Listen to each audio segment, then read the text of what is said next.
का ये सम्मिलित आयोजन ये हमारे लिए गर्व और गौरव का विषय है। यशस्वी प्रधानमंत्री के नेतृत्व में देश के लिए कितने प्रकार से काम और उन कामों की गुणवत्ता, उन कामों के पीछे का गंभीर निहितार्थ पकड़ करके हमारे देश की अच्छाइयों को दुनिया के साथ बांट करके हम अपने इस देश के अतीत के गौरवशाली पक्ष पर गर्व कर सकें। ऐसे में अगर सारे विषयों के साथ देखें तो कल्चर का अतीत का हमारा बहुत स्वर्णिम अध्याय रहा है, उसको जीवंत करते हुए और वो सभी वेदवाक्य जो माननीय मंत्री जी ने भी बोले, हमारा तो भाव वसुधैव कुटुंबकम का है।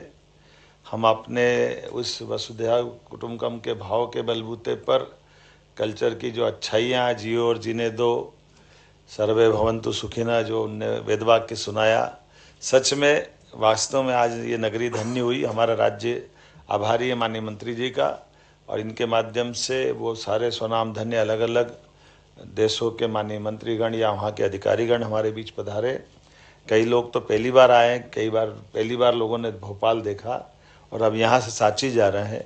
मैं अपनी ओर से माननीय मंत्री जी का आभार व्यक्त करूँगा, माननीय मोदी जी की उस भावना के अनुसार कि मध्य प्रदेश ये देश का दिल है और देश का दिल ऐसा ही धड़कता रहे और आपका साथ मिलता रहे। बहुत धन्यवाद।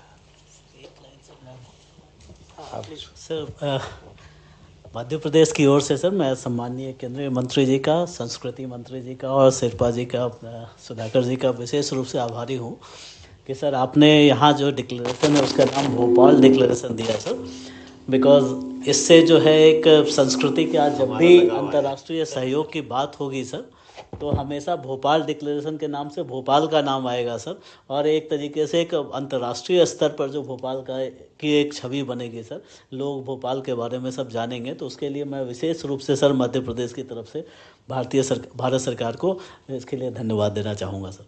थैंक यू सी एस साहब। और भी रेलेवेंट, आपने बहुत अच्छी बात की, और भी रेलेवेंट इसलिए है कि भोपाल डिक्लेरेशन में जैसा मैंने कहा पहली बार आउटकम बेस्ड डॉक्यूमेंट बना है। अब इन आउटकम्स पर जब कभी भी चर्चा होगी, अगली मीटिंग में अगले साल पूरे चाइना में पूरे साल भर संस्कृति समूहों की बैठक में भोपाल डिक्लेरेशन गूंजेगा, और उसके बाद जब कभी भी चर्चा होगी तब निश्चित रूप से भोपाल का नाम इस सारे आउटकम्स के साथ में हमेशा हमेशा के लिए जुड़ गया है। तो मैं मानता हूँ कि ये माननीय मुख्यमंत्री जी, माननीय चीफ सेक्रेटरी साहब, इन सब ने जो भाव व्यक्त किया, मैं भी उसके लिए मध्य प्रदेश का बहुत सारा धन्यवाद करता हूँ। एक वन बाय वन, या please. As I mentioned, that all the proposals which we have forwarded have been accepted uniquely. Everybody have accepted, everybody have supported, without any differences. All the proposals have been accepted.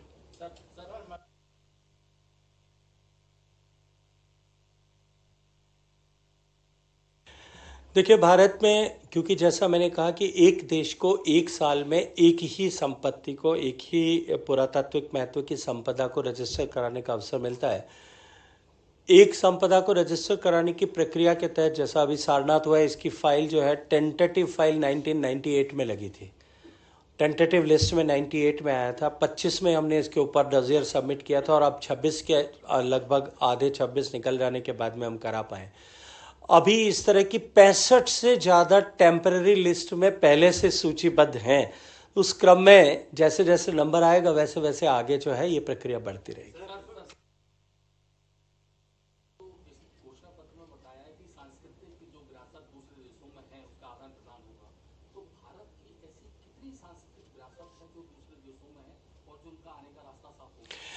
देखिए, माननीय प्रधानमंत्री नरेंद्र मोदी जी के 2014 के प्रधानमंत्री बनने के बाद से लेकर के इस विषय को लेकर के बहुत गंभीरता बनी है।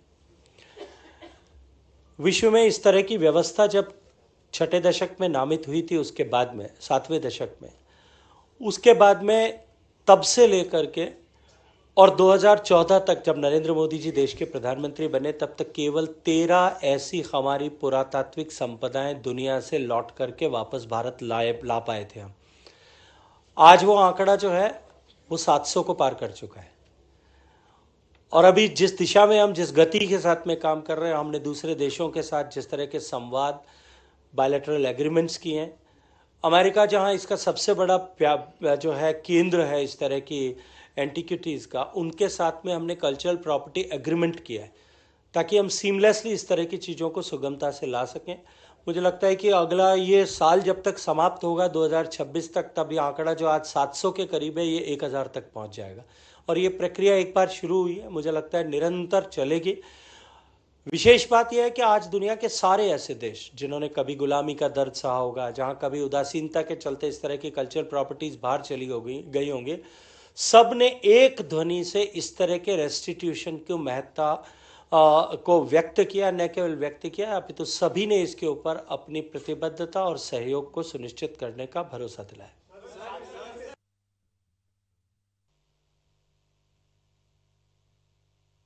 अभी तो इस बात की मुझे लगता है आप लोग बधाई देते कि जो है संस्कृति मंत्रालय के सहयोग से संस्कृति मंत्रालय ने जो रिपोर्ट बनाई उसके चलते हुए इस तरह का निर्णय हो पाया। और ये विषय, मुझे लगता है कि इस विषय को हम जितनी कम चर्चा करेंगे उतना ही आसानी से हम इस विषय पर सफलता प्राप्त कर सकेंगे। एक मिनट बेटा।